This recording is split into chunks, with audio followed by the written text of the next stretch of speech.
Good morning, everybody. We're going to go ahead and start with our Monster Energy NASCAR Cup Series media availability, and we are joined by Joey Logano, driver of the number 22 Shell Pennzoil Ford for Team Penske.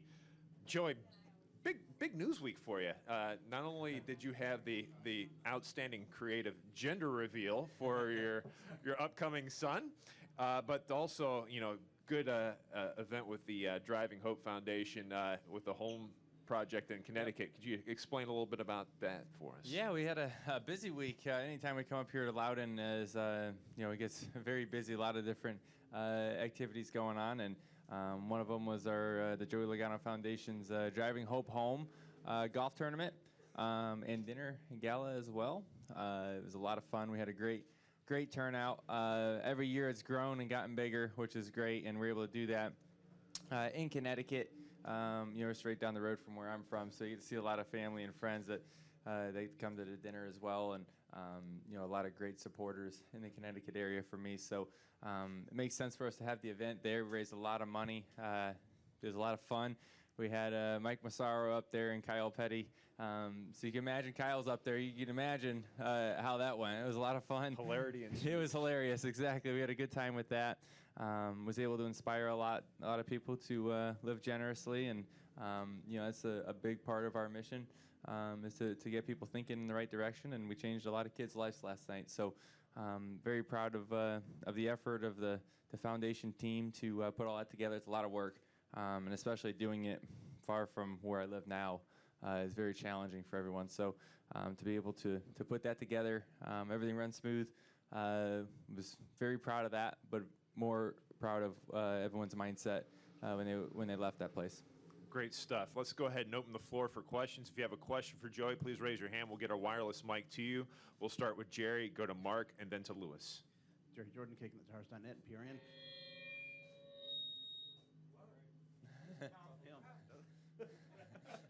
Wow. Good question. Anyways, I don't know how to answer that one.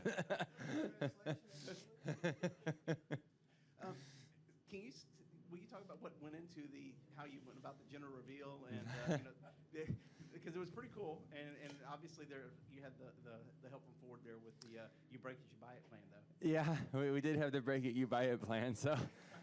Which didn't affect the way I did anything. Probably should have. I thought about it before I started doing a burnout, and then afterwards I was like, no, we're going to keep going until something breaks. It's usually my mindset when I start doing a burnout. But it was really cool. I saw on YouTube that there's different colors that cars do burnouts, and I said, man, we should do a blue one. That would be really cool. So we started looking for a set of tires. It was actually more challenging than I thought it would be. I found a set of tires, but they make them in Australia, and they get them over here. It was a pain in the butt. And I get a wheel for it, and then I thought, man, I got to get a car to do a big burnout in. And I called Ford, and I said, you got anything? And they said, they sent me this brand new. This thing had 14 miles on it when I picked it up. GT350. I'm like, perfect. So then, of course, I tried to put the wheel on it. And it's got these big beefed up brakes on it, so the wheel doesn't fit over the caliper.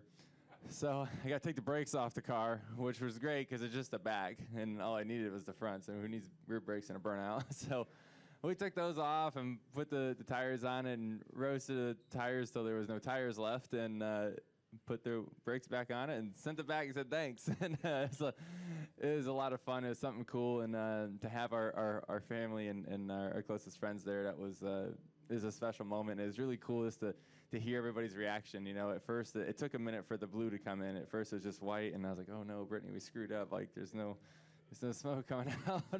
And it turned blue. Everyone went crazy. So it was a lot of fun. It was a great reason to do a burnout. So it's all about that, and a fun, unique way of doing it as well. Oh yeah. She has a blast with that stuff. She is a ride or die girl for sure. She jumps in this. We got those Polaris Razors, and she just rides in the passenger seat. Not now that she's pregnant, but before. I can't scare her. She just sits there and just bombs around, and she'll ride all day. So yeah, I got lucky on that front. We'll go Mark, Lewis, Nate, and Jeff. Mark Garrow, PRN. Hate to go serious now after I that. know, it was so much fun there for a second. Exactly. how do you view right now your shot making the playoff? You and Matt Kenseth, very unique position right there. Both of you could potentially win any given week. Both of you can just go on streaks where you put one good finish up after another. So it could be, a pretty tough fight between you two here if one of you doesn't win or both doesn't win. Yeah, it's going to be a battle to the end for sure. And I feel like, obviously both those race teams are really good. Both these race teams have fought for championships before. So it's kind of interesting that we're both in this unique position right now trying to make the playoffs. A lot of times you kind of take that for granted in a way. In the last few years, you're thinking about, winning it. Right now we're thinking about we got to get in first. So the mindset's changed a little bit, but that's just, it's a situation that we're in after a few bad races. And our team's still capable of winning.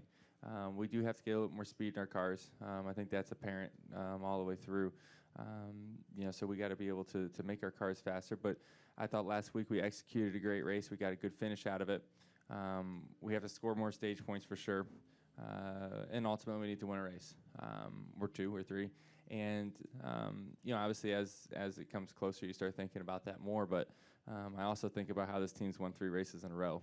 And you win 3 races in a row, and all of a sudden the whole story's changed, and we're got some of the most points and when we start the playoffs. So it can change at a snap of a finger how this whole thing looks. And any team can take off on a streak like that, but it's a matter of just getting the speed back because I feel like the team is where it needs to be. Our pit stops where we need to be. We're racing well. We just got to get faster, and that's the biggest thing right now. Are you surprised to be in this position? Are you surprised? Oh, to be in yeah. this position? Yeah, I'm very surprised. This isn't the spot that you expect when you start the season. You go out there expecting to win the championship, and that's the playoffs kind of, like I said, just kind of comes as you would assume you'd be there. So, I still assume we're going to be there. We just got to work hard to get there. We'll go Lewis, Nate, Jeff, then Amy. Louis Frank of Reuters. Following on Mark's, I think a very excellent answer. But when aside from when you get to Richmond and maybe have to play for points, how much input do you have? How much input your crew chief has to what's our strategy going to be, or take it race by race? How do you come to that decision? It's all race by race, and none of this is new. If you think about it, we do this throughout the playoffs. When you have a cutoff every 3 races, the points are close. And they're going to be closer this year than ever with all the stages and how that works. But, I think of, Phoenix last year. We went into that race do or die. We won. Talladega was the same thing. It was do or die, and we won. We have to, we're going to get in a situation that's going to be do or die, and I have more faith in this team that it's going to happen than not. This team rises to the occasion for sure. When the pressure's on, they show up, and it's just a matter of time before that happens. Nate Ryan, NBC Sports. Joey, 18 races this season. The first 9, you had 8 top 10s punctuated by the win at Richmond. 9 races since then. I think you've had 2 top 10s, and as you said, just lacking some speed recently. A lot of people just want to point to Richmond and say something happened there and changed. Is it that simple, or have you guys been able to figure out what it is or what you need to get your car back to where it needs to be? Yeah, I think we know what it is, and I don't think it's that. That was so small that it didn't make our car faster, and that's the unfortunate part. I mean, it wasn't something that we were trying to do. It was just something that happened after the race that was there. And I mean, it's a 32nd of an inch. It's not making our car faster, and it's not something that is taken away from the rest of these races. It's just after that we crashed at Talladega. We had 3 crashes in a row. There was some different modifications to our bodies that NASCAR started regulating. That took some performance away from our cars, and we have to try to make that up. And that's kind of the biggest thing right now is we're just trying to figure out how to make that speed up. But nothing from Richmond would affect what happened. It is easy to assume that. I agree. If I was the outside looking in, I would say the same exact thing. I say, obviously it happened from there. It's not. I promise you that. It's not that simple. And it never is in our sport. There's a lot of different things that add up to it. But when you crash 3 weeks in a row, and it kind of takes the wind out of the sails, and you have a couple different mistakes, and then all of a sudden, I think recently we've been able to execute pretty well. Michigan, we finished third. We executed that race well. We did crash in Daytona, but half the field did. And then maybe more. And then last week we finished 8th. So we're getting back going again. We're climbing up that hill again, back to where we need to be. It's just, it takes a little bit of time to get there. We're going to go to Jeff, then to Amy, then to Rich, then to Pat. Jeff Gluck from jeffgluck.com. So the PJ1 or VHT, whatever you want to call it, it's in like the... Are you asking Jim from Paducah, or are you asking me? How should I answer this? I'd enjoy that. Hey, however you want. I would enjoy both.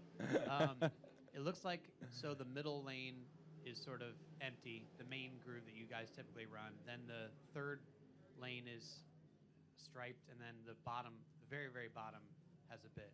Is that basically what you guys were advocating for? Yeah.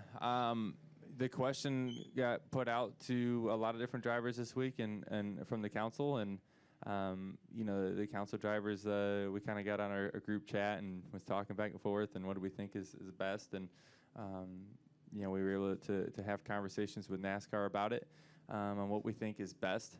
And be able to apply and hopefully it works good. This has been it's a racetrack that you can pass on if your car is pretty spectacular, and maybe if you have tires on and other cars don't, that's enough to be able to get through the field. Like so there is some tire fall off, which promotes passing, but a lot of times after 10, 15 laps here, everyone's kind of where they're at, and then passes don't happen often. So the wider we can make the racetracks, the more air we can get on the nose, the more passes that could be made. So when you think about that, how do we make it wider? How do we do that? We got to go to where we don't run. Right now, the fastest lane on this racetrack is the second lane. So how do we make the track wider? We got to put some up in the third lane and try to make the bottom a little bit better to where the guy in the bottom has a shot to keep rotating and trying to get off the corner to where he can actually clear somebody. And that was the goal. We'll see how that works. It's a learning process on how it works, but I think it's great that NASCAR, the tracks, drivers teams, everyone's open to trying it. It's something that's it could be a larger deal than we all think, for sure. But definitely there's a lot to learn about it, and how long it lasts in a race, and where is the right places to put it on each track. Each track's different. It's not like you're going to do the same thing next week. It's just, you got to find the right places to do it, and that'd be a little bit of trial and error, I'm sure. But I think this is definitely worth trying. Go to Amy, then to Rich, then to Pat. Can we get her a microphone, please? Thank you. So statistically, you got your first race win here due to a rainout back in 2009. So what influences do you think the overcast weather will have on the racetrack surface this weekend? And what are some of your biggest strengths and weaknesses that you see in your car and you in this weekend? Yeah, I'm not a weatherman, and I didn't even go to college, so I don't know what to. I got an RCD. That's all I know. That's a race car driver. I don't have a PhD. I just have an RCD, and which takes you a long time to get that degree, by the way. That's not an easy degree to get. But I don't know how the weather all works, and I don't really call a race to it. That's something Todd does, and actually we were talking about that rain out win, and I've lost at least 4 or 5 of them that way since then. So I really take that win at this point. But this racetrack's always been a special place for me because it's home. I started my first Cup race here. I watched my first one here. We won our first one here, so it just makes it a special place anytime I come here, and be able to see a lot of friends that come to this racetrack, as well as one of the most special places to win. When we won that race over there a couple years ago, I look at that as the biggest win of my career. Bigger than the Daytona 500 to me. That's what this racetrack means to me. So, if we can make it happen again, we'll try our hardest and hopefully get it. Rich. Hi, Joe. Rich Thompson, Boston Herald. Kind of on that vein, there's so few multiple winners on this track. You got any theory why no one team can dominate this place? Yeah, I mean, I don't know. There's certain racetracks that we go to that it's the same group of cars that are fast every time.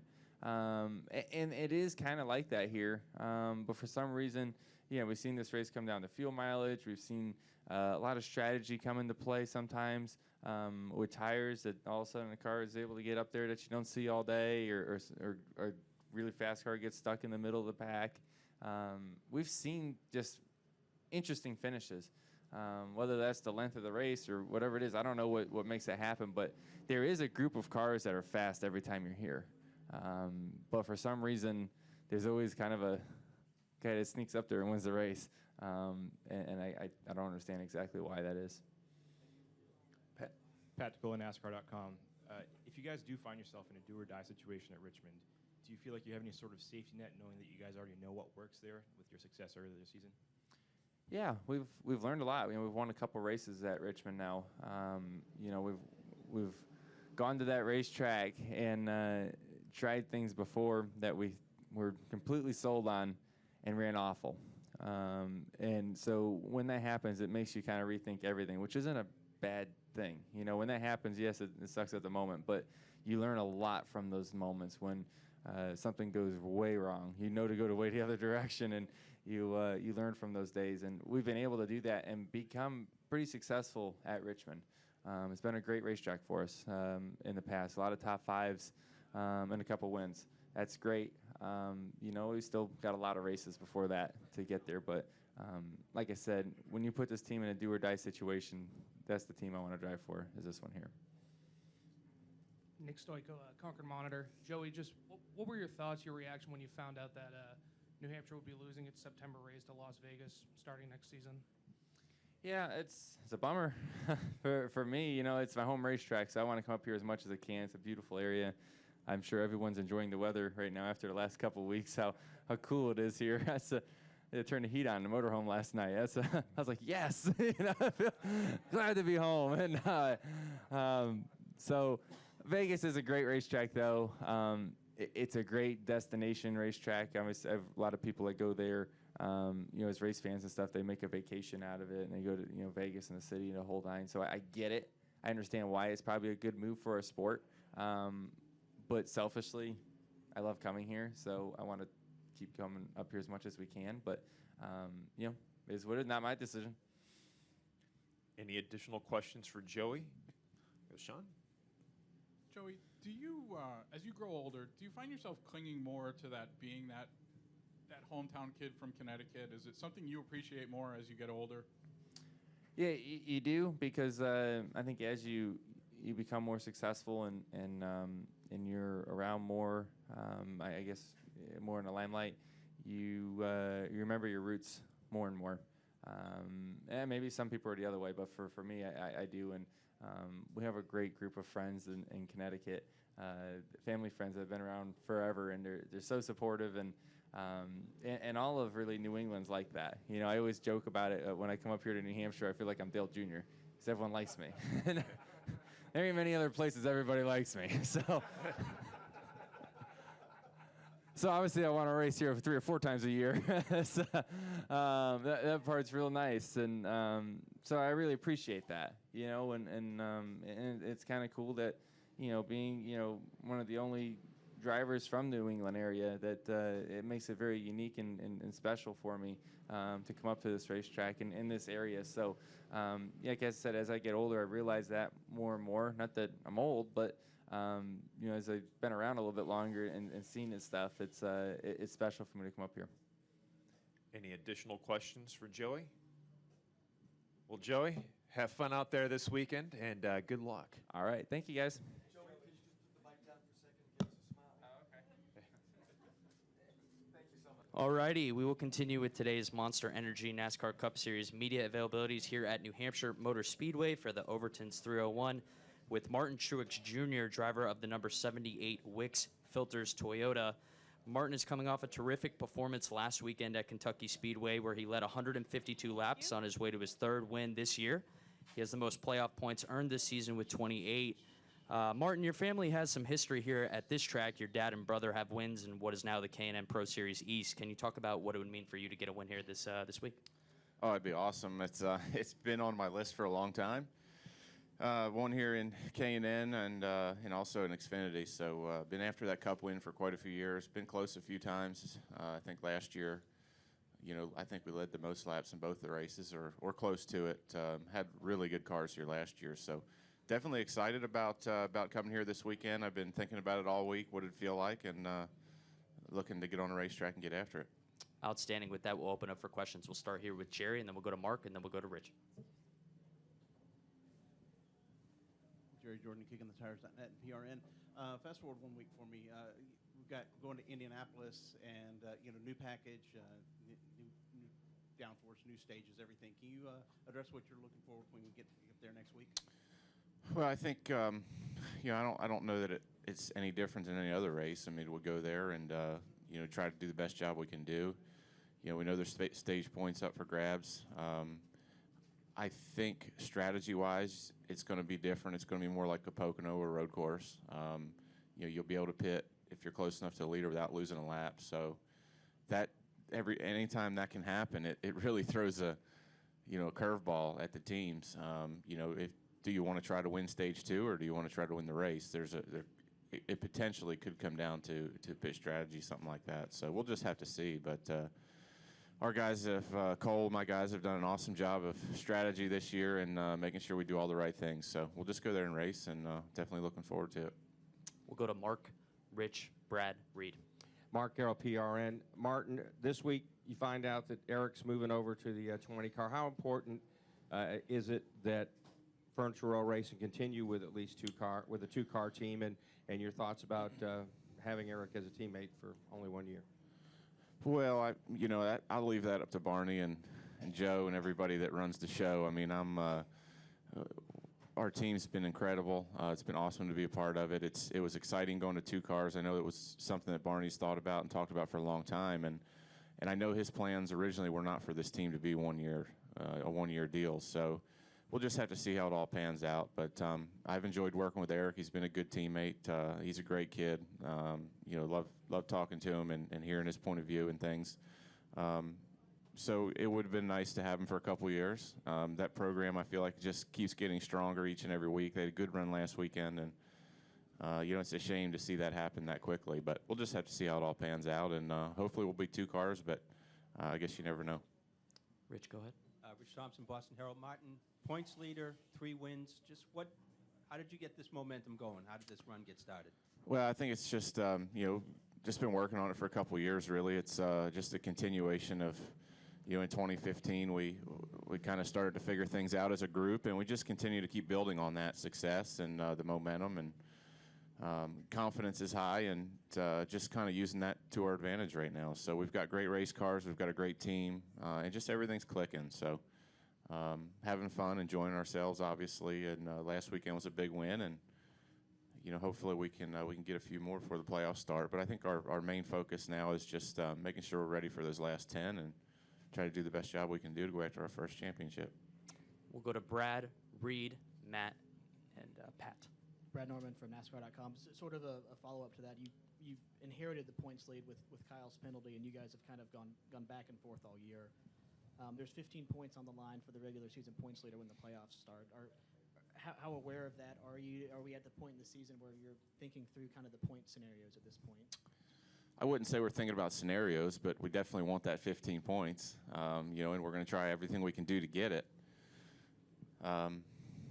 This week we were within 1 point until Wednesday, and now we got a lead. So we'll try to hold it. You just never know how things can go. I mean, you can get on a good run, and you can get on a bad one. I mean, we had, Sonoma and Daytona. We finished 37th and 36th, I think, 2 weeks in a row, and lost a ton of points there. So you never know. I mean, I think that performance-wise and speed-wise, we have what it takes to get the job done. And but it's racing, and you never know what can happen. So we're just going to try to do the best job we can do and let it fall where it does. But sure, it'd be nice to have those 15 points. Reed, go ahead. Reed Spencer with NASCAR Wire Service. Martin, have you ever had a 15-second lead before in a race where you've just built it by running away? And from behind the wheel, do you know why your car is that much faster than everybody else? I don't know if I'm pretty sure I've had a 15-second lead before. I just, I typically the green doesn't stay out for that long at that type of racetrack. I mean, it was 75 or 78 laps or something like that, I guess it was. So we were able to get the lead early. And, most of that lead we got was when we took the lead, we had 4 tires, and I think the, second through fifth had 2 tires. We were really able to get out front on them there and hold our lead. And then after that, we just kind of maintained. So it's not like we just, we're pulling away by crazy amounts each and every lap. But our car definitely was extremely fast last weekend. I felt good going into the race that we had what we needed to contend for the win. And just for some reason, when it got dark, it was completely perfect. I mean, it got better and better as the race went on. And I think some other guys maybe didn't get quite as good at nighttime. So all those things played in our favor, and we were able to take care of it and get the job done. Matthew Warnes, Race Pro Weekly, WWLP, NBC Springfield. Martin, I know a lot of confidence heading into this weekend, but how much do you use this as a prep for the Chase race when we come back in September? Definitely. I mean, anytime you come here, new rules package this year from what we ran here last year, just trying to learn as much as we can for next time around. And this, the VHT they put down this weekend is going to change things a lot. I think that's probably the biggest question mark right now. And then, we'll just go through this weekend and try to do the best job we can do, try to go to victory lane, and then, we'll figure out whether we're going to run on VHT in the playoffs or not. It's going to be a huge deal. It's going to be a big time change for this racetrack, where we're going to run on it, where do you need to run on it, what are you going to have to do to your car to make it work in those different lanes and on that grip, that spray. So we'll just have to wait and see next time around, but we'll definitely try to gather as much information as possible here, and and at the same time try to have a good weekend and come away with some points. We'll go to Pat. We'll go to Andy. Pat Dakoda, NASCAR.com. Martin, Furniture Row has been very successful as a single car organization, but is there anything that would be specifically changing for your team, the 78 team, if next year you guys do go back to that? I wouldn't think so. I mean, we've got a really, really tight group of guys that have done a good job working together over the last few years and have a lot of trust and confidence in each other. And I think one of the strongest parts of our team is just everybody doing their own jobs and understanding what they are and doing them really well. So I don't see anything changing. I'm sure there'll be more guys at the shop. They'll do something different there if they go to one car, but we'll just have to wait and see. Honestly, I don't think that decision's been made yet. All right, Amy Harrop, Race Pro Weekly. What are some of the biggest strengths and weaknesses that you've had here in the past, and what are you looking on improving on this weekend at New Hampshire? I think we've had a lot of different things happen over the years here at New Hampshire. It's really been a good racetrack for me, on average throughout my career as far as how we run. And it seems like it's one of those tracks that it's been tough to always get the finishes. Last year we had great cars in both races, and the first race we had an issue with a parts failure, and the second race, I don't even remember where we finished. I think it was 6th or 7th after leading a lot of the day. So it's just been tough to put it all together. To get the finishes, but we've ran well, and definitely looking forward to taking advantage of that this weekend. Jerry, go ahead. Jerry Jordan, kicking the tires from PRN. Real quick, you mentioned the VHT, and Joey had said the Drivers' Council had their input on it. Can you talk about where they put the VHT on the track and what you expect from that this week? Well, I've got a map of where they said they were going to put it. We'll see when we get out there if that's actually where it's at or not. I'm not on the Drivers' Council, so I'm not privy to that information, but did see where they were supposed to put it. We'll just have to see how it plays out. Honestly, we don't know right now. We haven't been out there, so looking forward to feeling it out and seeing what we can make of it. I know the modifieds are running the third groove, which they always do here, so we'll just have to see when we get out there. It's so different. We'll go back to Matt right here. Martin, just to follow up, with 4 series here this weekend, modifieds are running different rubber, Xfinity and you guys and K&N are running on the same rubber. How do you think the modified rubber will affect the track with the VHT? I'm not sure, honestly. It's really a guess. This track is synonymous with having a lot of divisions run. It's always been that way. You never want to go out on somebody else's rubber. The K&N cars these days really don't make it change a whole lot because they're good years, and I think it's just a similar blend that they have in the compound. So that typically hasn't been an issue. Years ago, I can remember when K&N ran a different tire brand, and you absolutely did not want to go on the racetrack for 15 or 20 minutes after they raced or after they practiced. So it's changed over the years, and the VHT is just another another thing we'll have to figure out. So we'll see how it goes, but I imagine it'll be fine. Anything additional for Martin? Martin, thanks for stopping by, and good luck on Sunday. Thank you.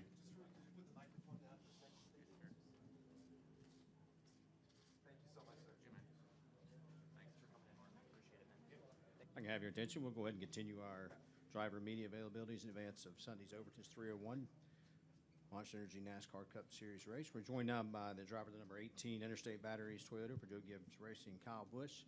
And Kyle, given the relative limited amount of time, I'm going to go ahead and open up to questions from our media. All right. We'll start right up front here. Go ahead, Rich, and then we'll go right over here to Brad. Hi, Kyle. Rich Thompson, Boston Herald. You're one of the few multiple winners on this track. Why is it so difficult for one team to just dominate this place? I think it's challenging just because the effect of traffic and, sometimes not being able to get through traffic as well as you want to, and, being challenging with the aspect of being able to pass here. There are some times where the guys that do have really, really fast race cars can pass and get through traffic okay, and get back to the front, but that doesn't seem to happen year after year. It's not like you can just shelf a car and put it to the side and say, that's our Loudon car, we're going to bring that thing back. And it just doesn't quite work that way. So, the things change around here with tires and the way you get around here, the bumps change and the character of the racetrack changes. So, with one guy's set up 4 years ago might be good 4 years from now. And, that's an 8-year span. So, or vice versa. It just might be that you were good here 2 years ago and you've kind of lost what you had that was good because the track has changed on you. We'll come over here to Brad, then we'll go back to this side. Brad Norman with NASCAR.com. Kyle, you've got Eric coming on board as your teammate next year, and you I don't know if you discovered him or found him, but you certainly have a long history with him. You helped develop him certainly in your truck program. Is it gratifying for you to see a guy like that early and watch him work his way up and ultimately become your teammate?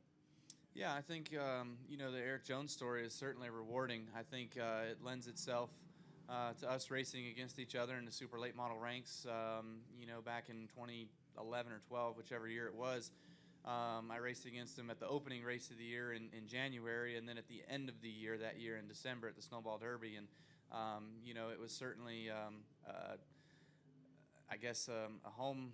a welcoming, I guess, to NASCAR for him and being able to have him beat me in that race. But overall, he's done a great job with what he's been given, and being able to put him in the right places with the right people and having him come through the Kyle Busch Motorsports truck program, onto the Xfinity program at Joe Gibbs Racing, and then into the Cup program. That's how you see those feeder programs work. But it's not that you're going to have those feeder programs working year after year because there's not enough seats. You can't have.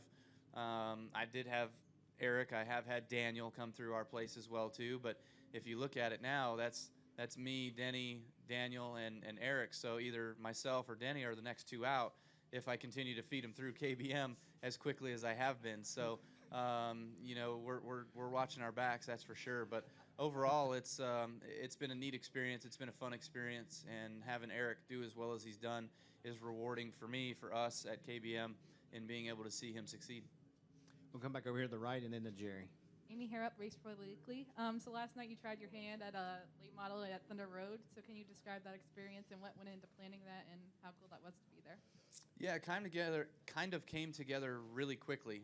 It was about 6, 7, 8 days ago that my buddy from up here called me and said, hey, the guys at the racetrack want to know if you're interested. And I said, okay, well, sure. What kind of car, what are we racing and all that stuff. And it wasn't necessarily my favorite thing to come race in the ACT car, but it was fine, and I just thought I'd give it a shot. I'd never been to Thunder Road. I had to talk the wife into doing it and finding something for her and Brexton to do while we were up here. So, we got all that taken care of and went over there and got used to the racetrack kind of early. But, man, we started so far off with the race car and then came to where we were pretty good, pretty decent, and thought we actually had a shot to win. I blistered a right rear tire in 21 laps of the race, ended up spinning out, went back, got a practice tire put on to replace it, came back, got all the way back up to third, I think it was, and then my crew chief decided, hey, we better pit and put on our tires for the end, otherwise we're going to get run over, and I was like, I got the track position now, I don't want to have to go back there again.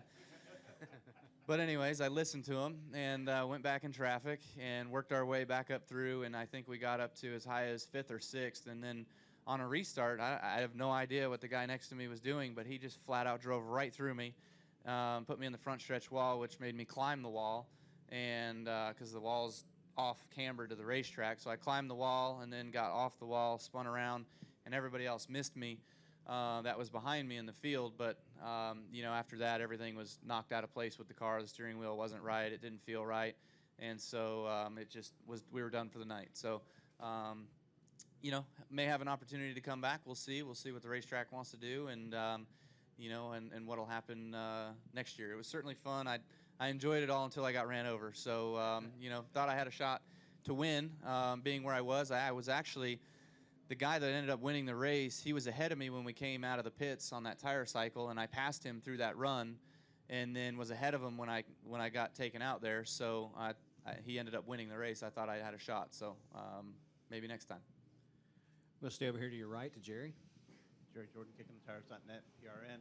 Well, you have had a lot of success at the track we're going to next week. Can you talk about going into Indianapolis with this new package and the stage racing? You looking forward to your success going back there? Yeah, it's going to be interesting. I look forward to Indianapolis every year now. We've certainly picked up on something the last couple of years that have made us really good there, and we've been fast over the years. It's just the last 2 years have been really good for us. So certainly hope that we can take the same powerful equipment and car and everything and have a good shot at being able to win that race.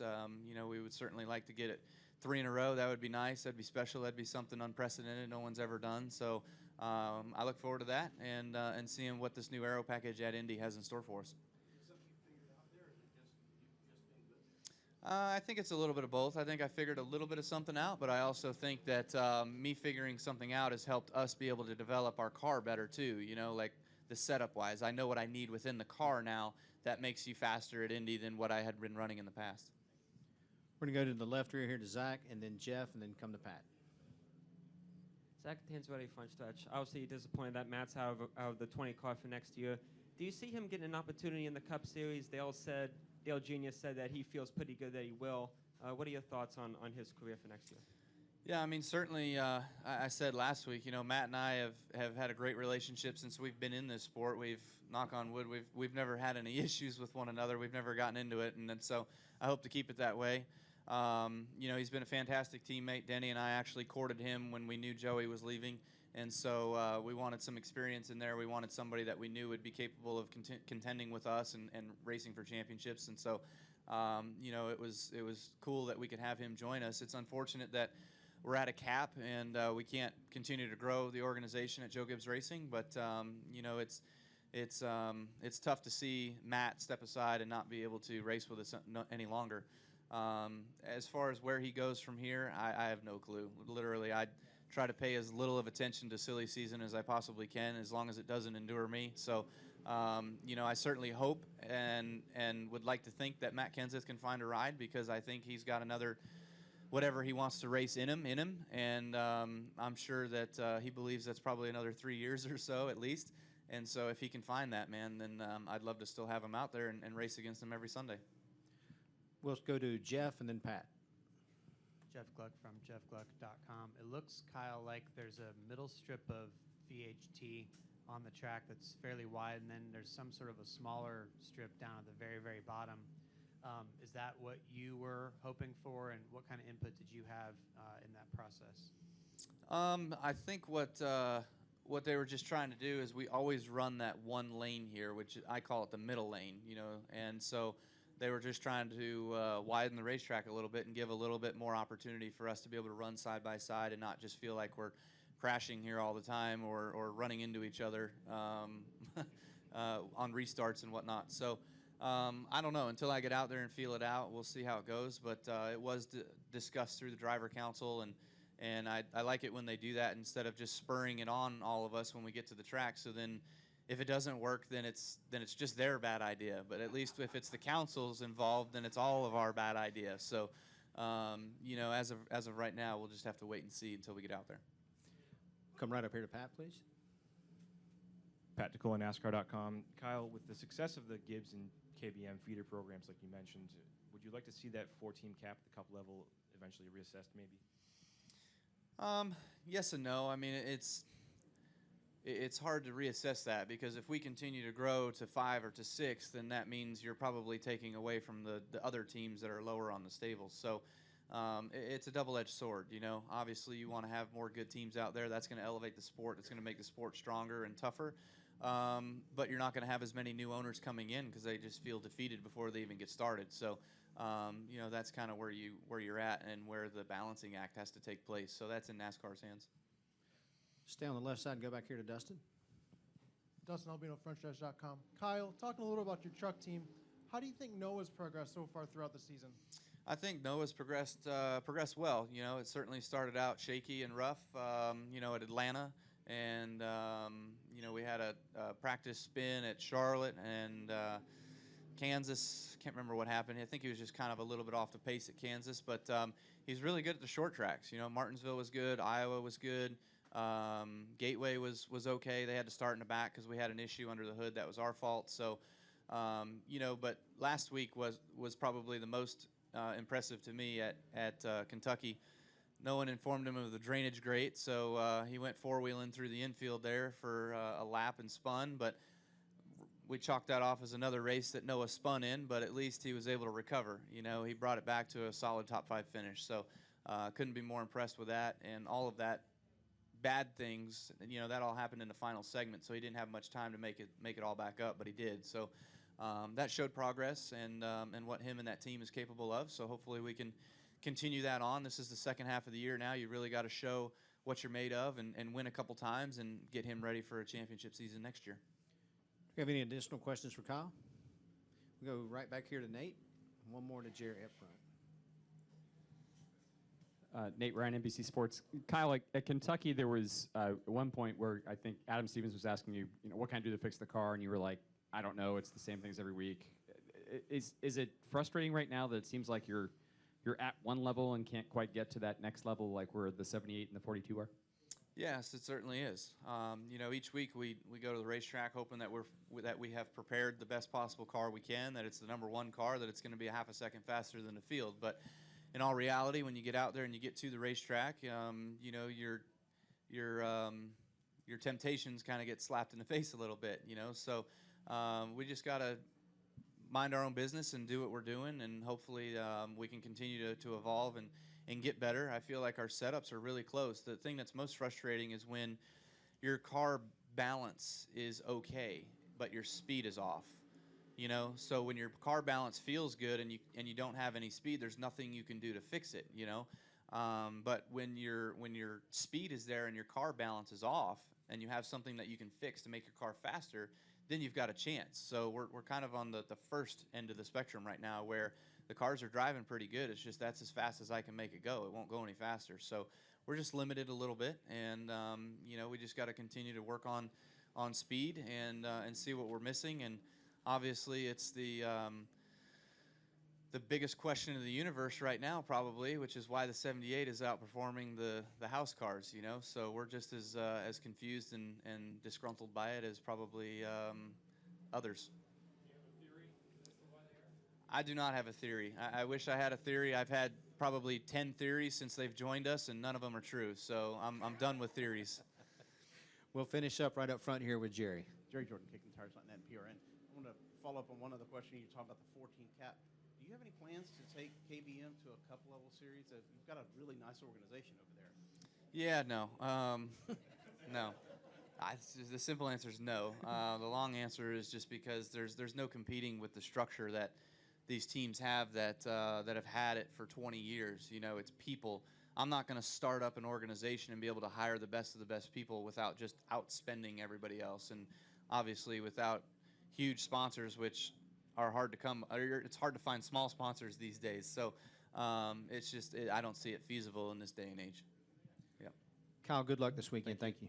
Kyle, just for a second, could you put the mic down? Thank you so much. All right, we'll keep it going with today's media availabilities here at New Hampshire Motor Speedway with 3 of our NASCAR Xfinity Series drivers. We're joined by Blake Koch, driver of the number 11 LeafFilter Gutter Protection Chevrolet, Daniel Hemric, driver of the number 21 Blue Gate Bank Chevrolet, and Dakoda Armstrong, driver of the number 28 JGL Racing Toyota. Daniel, we'll start with you. You're fourth in points so far this season. Can you assess your performance so far this year, and is there any pressure on you to get that first win? Yeah, it's been a bit of a roller coaster ride for us and our 21 team. You know, we've had really high expectations coming into this year, and obviously one of the best opportunities I've ever had, and have a great team and great leadership and crew chief Danny Stockman. And what we wanted to do and what we've been able to do, honestly, haven't quite meshed as far as our performance side of it. We just haven't been able to accomplish what we wanted to accomplish, but not a lack of effort. I've made some mistakes. We've made some mistakes with our race team, but at the end of the day, we've constantly been clawing our ways back into this deal and trying to make progress week in and week out and have some solid finishes. And we know that we're more than capable of running up front and contending to be in the top 5 at the end of these races. But we got to get more consistent on my end and across the board to make sure that we can perform here as the year goes and put ourselves in contention once the playoffs start. So just keep making strides and go in that direction. Outstanding. We'll move over to you, Blake. You're top 12 in points heading into this weekend. What are your team and you guys working on to ensure you're in the NASCAR Xfinity Series playoffs this season? Yeah, I mean, just to knock off some finishes, man. The last 8 races, our best 2 finishes were 17th and 19th. So it's been tough, but we've had some good moments in these last 8 races too. You know, we got the pole at Talladega. We won a stage at Daytona.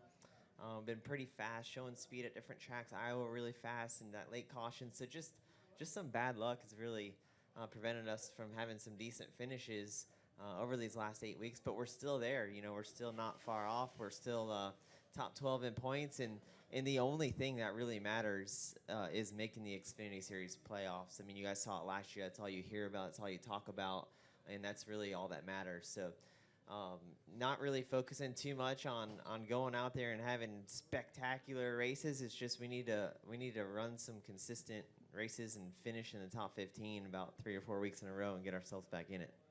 Great. And Dakoda, you're top 10 in points right now. You're working on your first trip to the NASCAR Xfinity Series playoffs. Can you talk about your mindset heading into New Hampshire this weekend? Yeah, no, we've done a good job as a team, just putting ourselves in a position, finishing every single race. Having some really good finishes here in the last couple of weeks with top 5s, but now we've got our place where we just need to go out there and make sure we just keep finishing. We're in a good spot where we have some points for these road courses that we're a little worried about, that we can lose a little points, not worry about too bad. So for us to just keep doing what we're doing, to keep finishing, don't make any mistakes, and I think we're in a good spot. We're sitting pretty good, so we'll see what happens. So I'm excited about it. Outstanding. With that, we'll open up for questions. If you have a question for one of these guys, please raise your hand and we will get a mic to you. We'll start here with Lewis, then go to Jerry. Lewis Frank, Reuters. Nice to meet you guys. As drivers coming up, you hear respect for older drivers, Cup drivers, yet you're racing for your own championships. How far would you press a Cup driver to win a stage, to win a Cup race, knowing that maybe one day there'll be some revenge coming back? Yeah, I feel like we're all very fortunate to be in the situation we're in, and the only way we stay in the situation we're in is if we constantly push, no matter what the situation is or who we're racing against that particular weekend. So, yeah, you're right. Everything does tend to come back full circle in this sport, but on the other side of that, this is our time. We're here for a reason. It's our opportunity to make something out of ourselves, and Xfinity does a great job of giving us that platform to lean on. But on the backside of that, we've also got to know that we can't make fools out of ourselves and put ourselves in a bad situation when we're running against those veteran guys, because we will hopefully someday down the road be racing with them. So just trying to use that check and balance the system to make sure that we do the right thing. Yeah, and for me, I try to I race everybody pretty respectively, no matter if they're racing on Sunday or just with us on Saturday. But I feel like I typically would give a little more respect or room to the Xfinity guys than I would with the Cup guys. 'Cause I feel like they're racing in our race, and that's just the way I feel.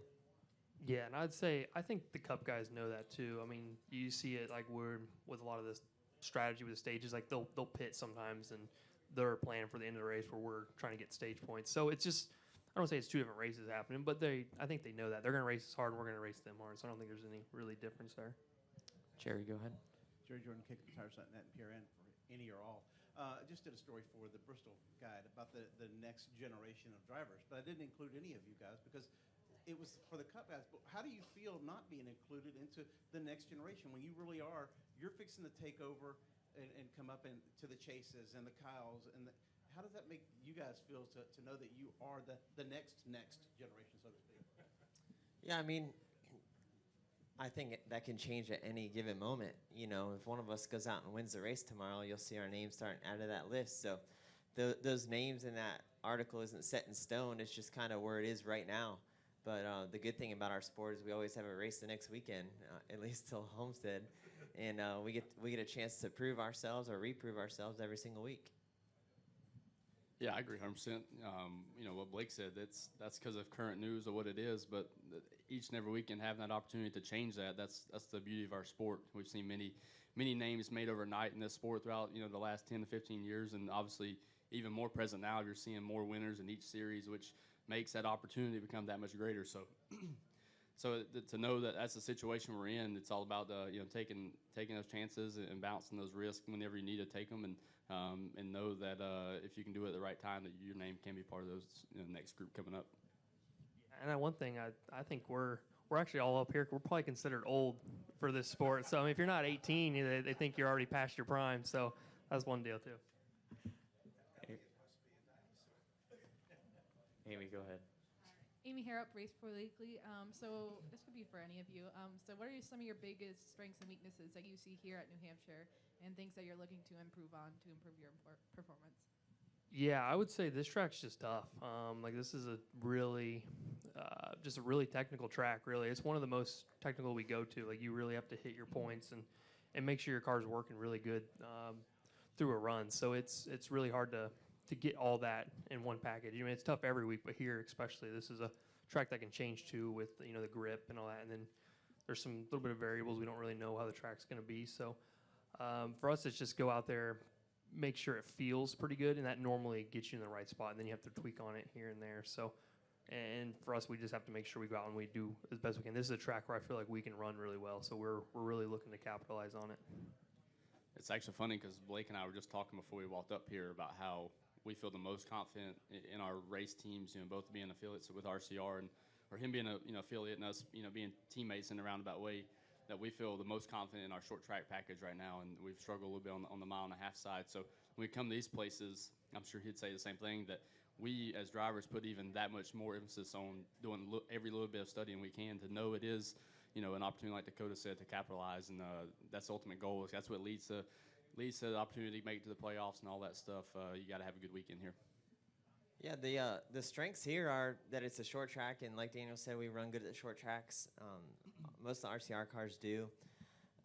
The weaknesses here that you have to think about really are just how strategy plays in, especially with the stage racing. We'll be doing that for the first time here. And I remember last year, at one point, I was battling for 18th or 19th, and I felt like we were pretty decent. But then we stayed out and had track position, and I was battling for 6th and 7th, and we were running the same lap time. So track position is going to be big, and it's going to be pretty tricky to get it because you don't know really what everybody else is going to do when those cautions come out. We'll go right here to Brad. Brad Norman with NASCAR.com for Blake. You mentioned earlier that it's really kind of all about the playoffs. We saw you last year knock off some really, really good finishes and make a great run. Is your team capable of doing that again this year, do you feel like? Yeah, you know, last year when the playoffs started, we stepped it up quite a bit, and I feel like I work a lot better with a little bit of like on the aggressive side, you know, being on the bubble or outside the bubble trying to get in, or with like a nothing to lose kind of mindset than I do of playing like guarding my points, and I don't really do well in those situations. So when it's time to go, when it's go or go home, I feel like we can go hard, and we can turn some heads and knock off some good finishes. Anything else for these three gentlemen here? Go back to Lewis. Lewis Frank, Reuters again. Dan, you mentioned RCR. Ryan Newman loves to race the K&N cars here, and I know it's a very different power to weight ratio, but any desire to try one of those cars? The race it's like Talladega for these cars here, it seems. Yeah, the Tour type modifieds. Yeah, not the K&N series. Yeah, you're right. No, he actually, you know, I ran a good bit of those growing up. I ran a good bit in the Southern Modified Tour. Ran a lot of races up here in the north at Thompson and Stafford, and a couple of places in the Northern Modified Tour. And one of the most fun vehicles I've ever drove, to be honest with you, because of the reason Ryan loves doing it. You typically, it's all hard-nosed racers. You know, we're talking about us being the old ones up here. It's now that side of it's changing a little bit, but forever when I ran it, it was the youngest guy in the field was probably 35, and I was the guy that was 19 getting used up by Teddy Christopher, somebody at Thompson. So they're a lot of fun to drive, and I know why he enjoys doing it. Jerry, did you have a question? All right. Gentlemen, thank you for your time, and good luck on Sunday.